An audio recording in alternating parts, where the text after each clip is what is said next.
And now it's working. Freedom now, everyone. Thank you so much for joining me tonight. I'm Latoya McBean Pompey.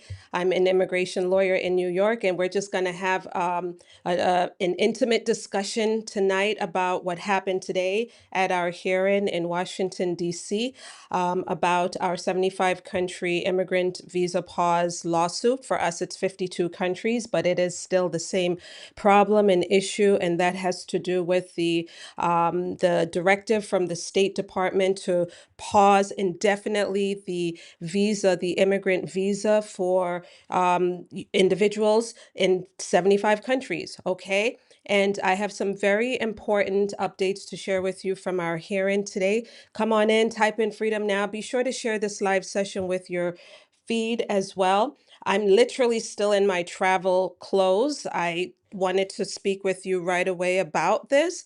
Um, Type in Freedom Now. Overall, my big takeaway from today's hearing, which was our preliminary injunction hearing, my overall takeaway is this. The judge does not like this pause. He does not like it, friends. This is a judge who was appointed by President Trump during his first term in office. And, of course, uh, we, of course, were apprehensive about how he might view this issue. Um, but he was fair, he was balanced, he addressed problems that he saw on both sides, he addressed the positives that he saw on both sides. He was actually very, very fair and balanced, but it is clear he does not like this pause. It was also clear he does not think Secretary Rubio has the power to do this. He mentioned that the cable that was issued in January by Secretary Rubio ordering all these US embassies around the globe to refuse the immigrant visas for individuals who have no other inadmissibility problem other than the fact that they are a national of one of those 75 countries. The judge said to the government today that obviously there are some very significant deficiencies with the cable that Secretary Rubio issued in January. He just doesn't have the power to do this. And guys, I will tell you, friends, I will tell you, it is amazing that it's been almost 7 months. And the government has been able to get away with this for as long as it has. But, we started out with our lawsuit and we were trying to do it anonymously, so pseudonymously, and that didn't work out. So we did experience a slight delay there. But today was very, very, very significant because the judge said to the government, if you do not lift this pause, I will vacate, okay? Which would go beyond our plaintiffs. We have 82, I think now, or 83, I forget. I don't have the exact number plaintiffs in our lawsuit, but the judge indicated that if the government doesn't unpause this pause, he will. He doesn't like it. He doesn't think it's right. And also, another big takeaway is the fact that the government does not have a clear timeline to lift this. There is an administrative record that the government has already produced in other smaller lawsuits related to this problem.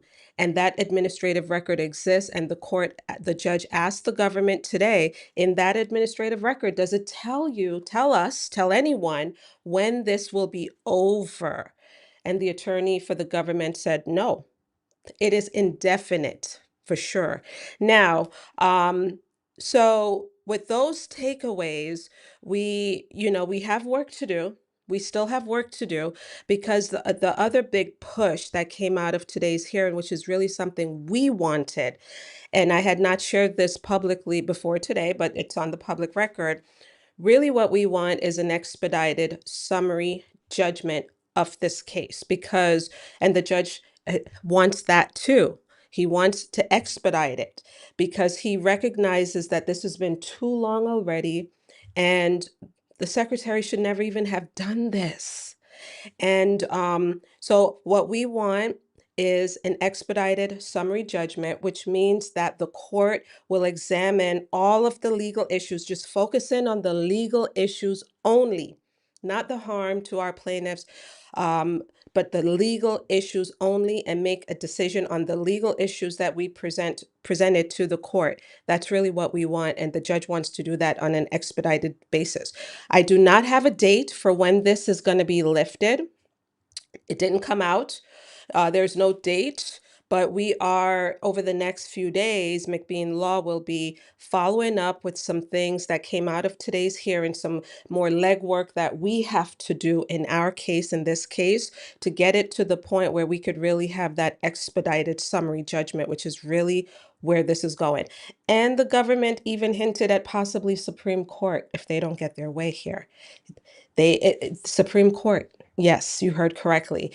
So we were sitting there and thinking, here we are, as small as we are, bringing our little lawsuit, which is one of the bigger ones actually around this issue, to the court, and Supreme Court might be on the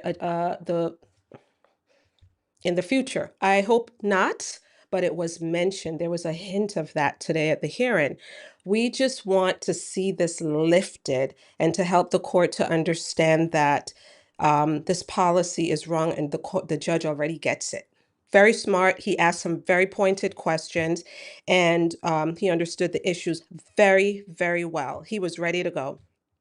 Now, um, there will be some press, some media about this, because we did have some media in the courtroom. So I'm already, interacting with I can't mention them right now, the media.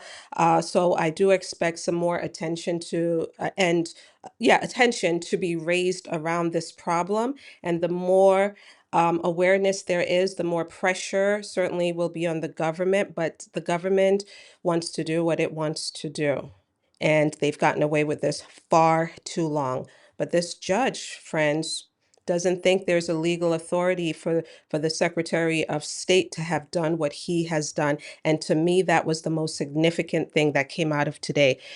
And I hope you understand this, and that you realize that this is a fight that the government has, and we're pushing, um and we will see how far this gets. But I would really love to come before you soon, one day, and say it's over for now, until they're going to keep fighting. Let's just be realistic about things. They're going to keep fighting. Now, what you can expect to happen though is this. We're going to keep fighting as this goes on. We're doing our part.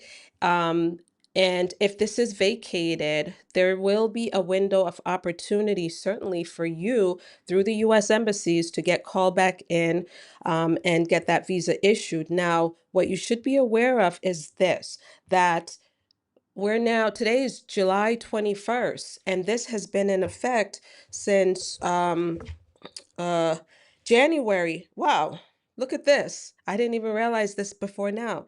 January 21st, guys. January 21st, this took effect. Okay.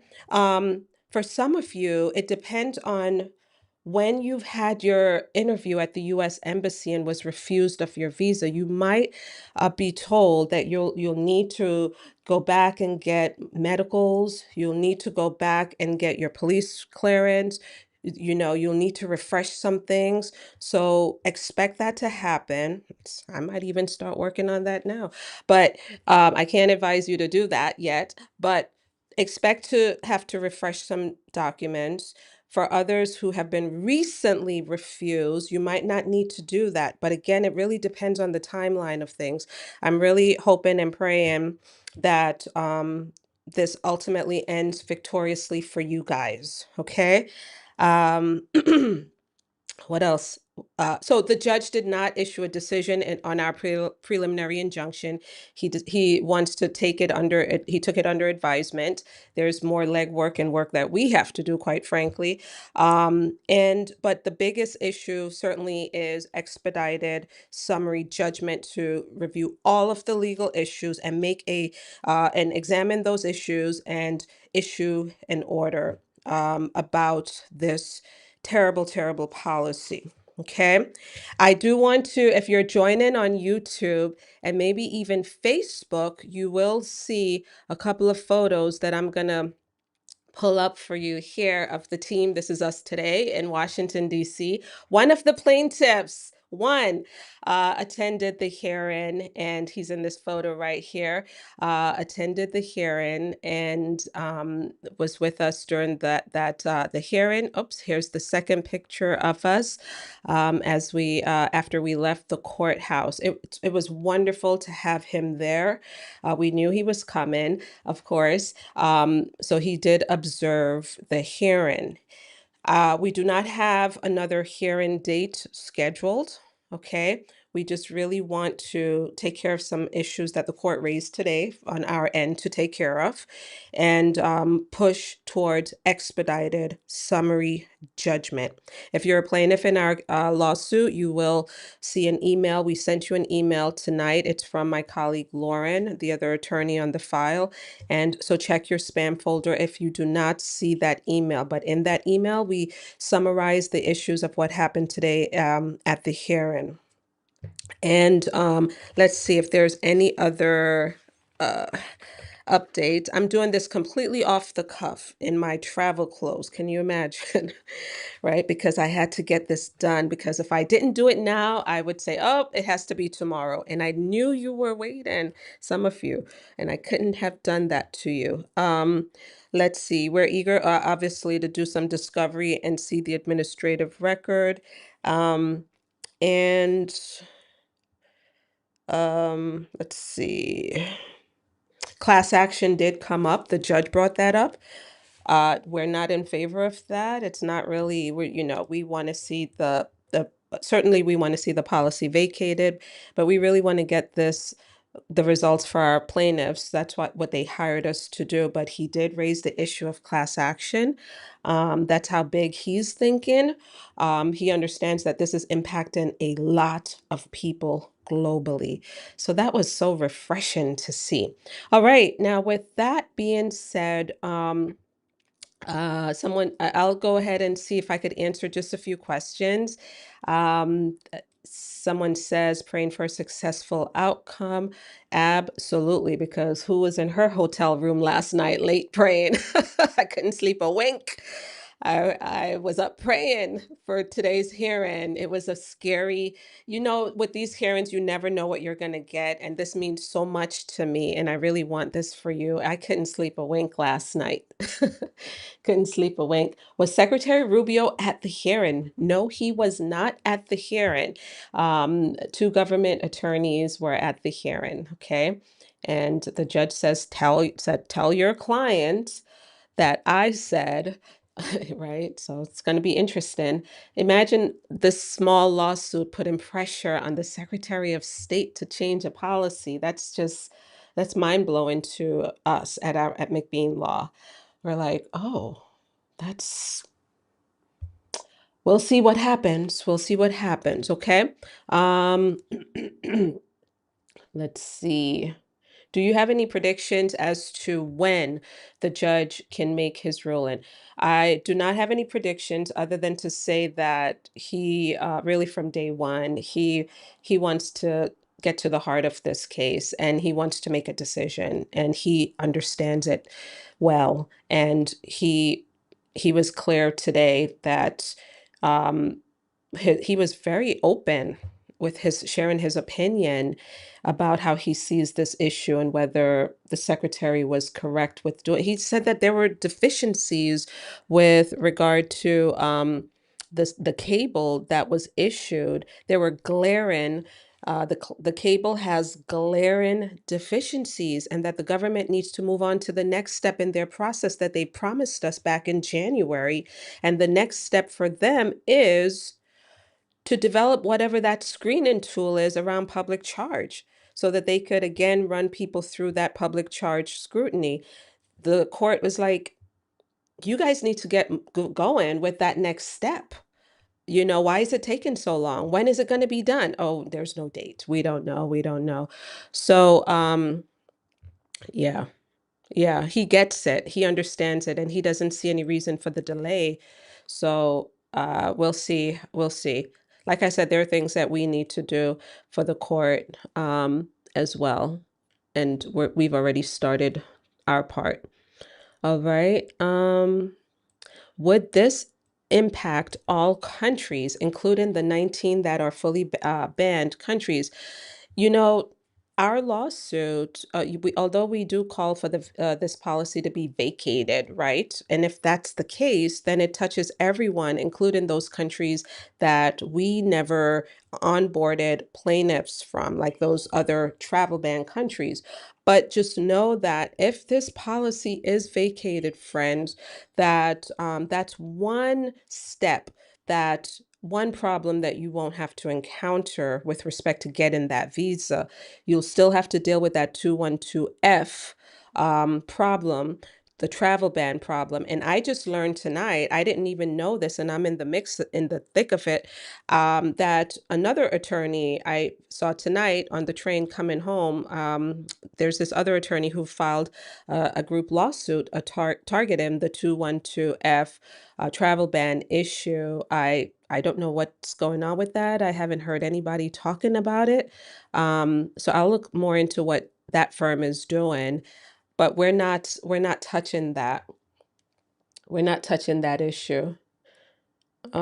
All right, guys, thank you so much for being here again off the cuff, just sharing with you some key takeaways from today's hearing in Washington, D.C. We also saw one of our clients in the DC area. She came down from Maryland, from Chevy Chase, and took us out to lunch after court. And I do have a picture that I'll share on social media as well. She took us out to lunch.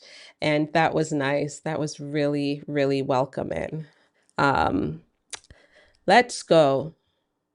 How would we become part of a class action case if that happened?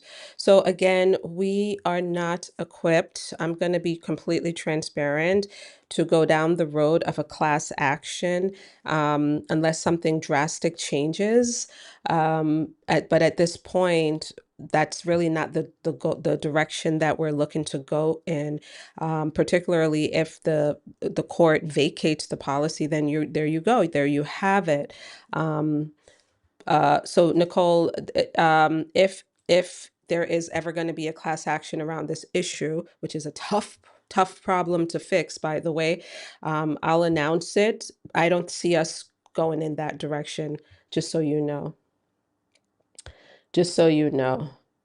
Thank you guys for being here today. Thank you so much. Um, I know that a lot of you are waiting for this to be removed, and I really feel it for you. The team, the legal team, we were strategizing last night over dinner, and we understand it's rough. Rule. And I don't know what's and we're still waiting also on a decision from the clinic versus Rubio. They're on cross motions. They've fully briefed the motion for partial summary judgment. Still waiting on the Southern District of New York, which does have a history of taking a long time to make a decision. Hopefully they'll come out soon. Today, our judge asked the government, has anyone ruled on this? Has there been any real decisions out there on this? Any other courts? Any other? And the government couldn't even answer that. We were the ones to say, actually, there has been two cases of individuals, two individuals, um, and those were individual injunction cases, one in Las Vegas, in Nevada, and one in Boston. And the lead counsel who we brought him in because he won he's one of the two cases, and we brought him in, and he argued today for us. So I had to bring him in because he knows the issues well, and he's one of the best. And so we were super happy with him and how he really advocated on your behalf. Let's go. The next question is this lawsuit for the lawsuit filed with the clients who were onboarded? Yes. or does it include all the immigrants not part of the lawsuit? It can include everyone, for, so to speak, if the policy itself is vacated. Like what we saw happen with the 39 country, right, case with the Dorcas decision in Rhode Island, when that policy, when those policies were vacated, it had a nationwide impact. Um, and that case is still on appeal.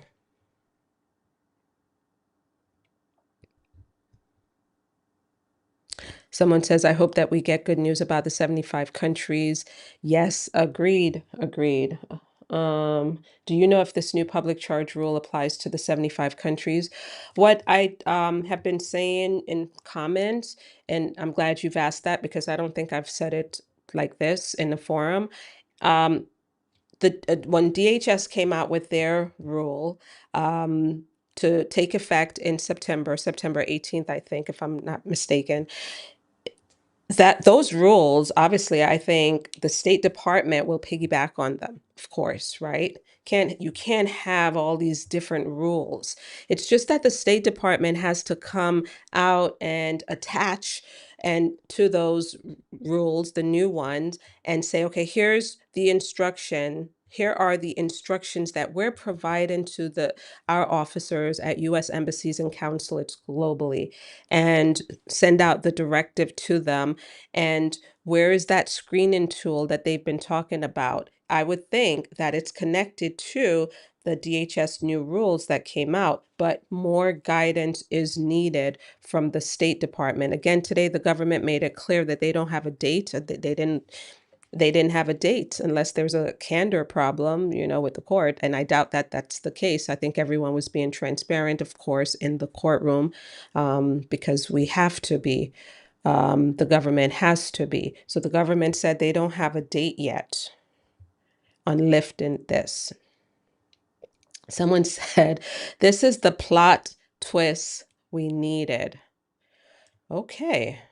This is just an update about our lawsuit, our hearing today. I don't know anything about a plot twist. Although, again, we didn't, we think sometimes, we have to really expand our view of things as well. I mean, yes, we knew the possibility of this eventually having a nationwide impact, but when you get to the point where you're sitting at that table and this is your little case that you brought, that the court mentioned Supreme Court in connection with, it really does something to you. It really makes you realize that whatever you touch, especially these types of issues, it could go very, very far. And I really, really hope that this does. We're fighting for justice, guys. The judge sees the problem. How did they get away with this so long is beyond me, right?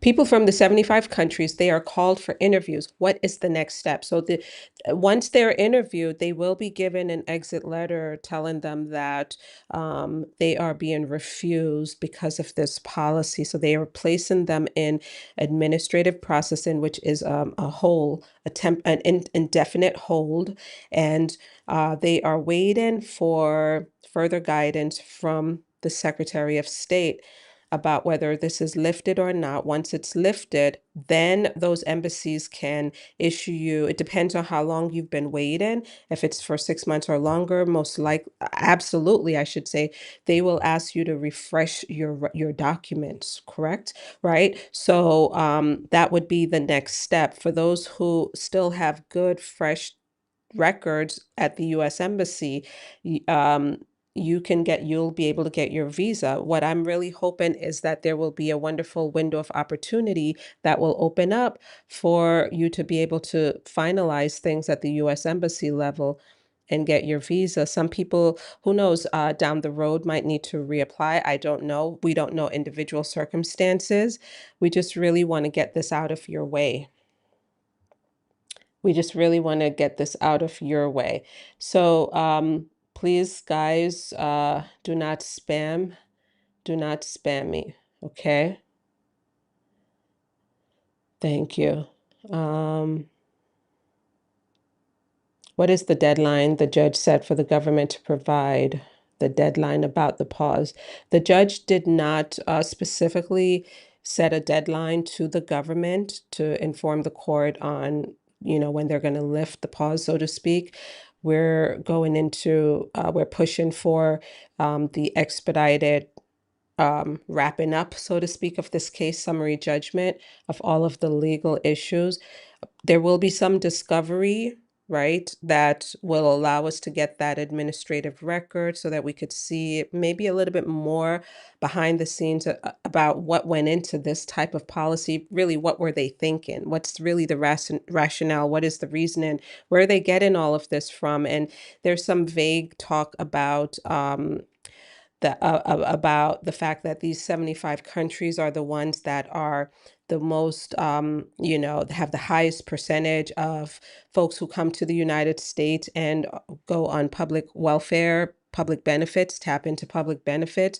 They're more likely to be public charge individuals once they're here in the United States. But I don't know if that I just have a hard time accepting that you treat people as individuals. You can't just say as this, if you're a national of this country, you're more likely to become a public charged. Well, no, there are a lot of wealthy people in these countries too, or people who are not ever going to be dependent on government assistance. So you can't do it that way. That's just not the right way of doing it, right? But certainly we understand the intent is to pause immigration, period. So you have to find some reason on how to do that, right? And here's one. All right.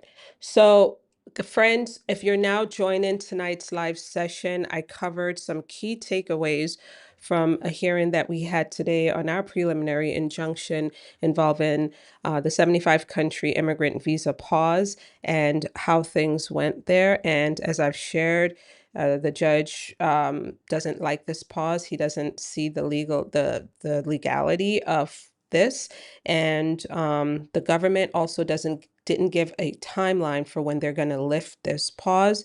And lastly, for our case, it is moving on an expedited process to summary judgment, which is really what we're working towards now. I do not have any deadlines, dates, or anything like that. Certainly, as things become more clear, I will inform you, excuse me, I will inform you of what those dates are.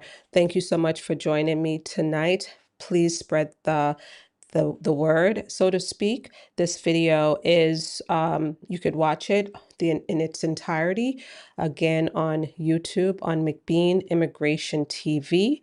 Thank you so much for the plaintiffs who are part of our lawsuit, and thank you for trusting us with such an important issue at this time. Thank you guys so much, and I will see you in the next one. Bye-bye.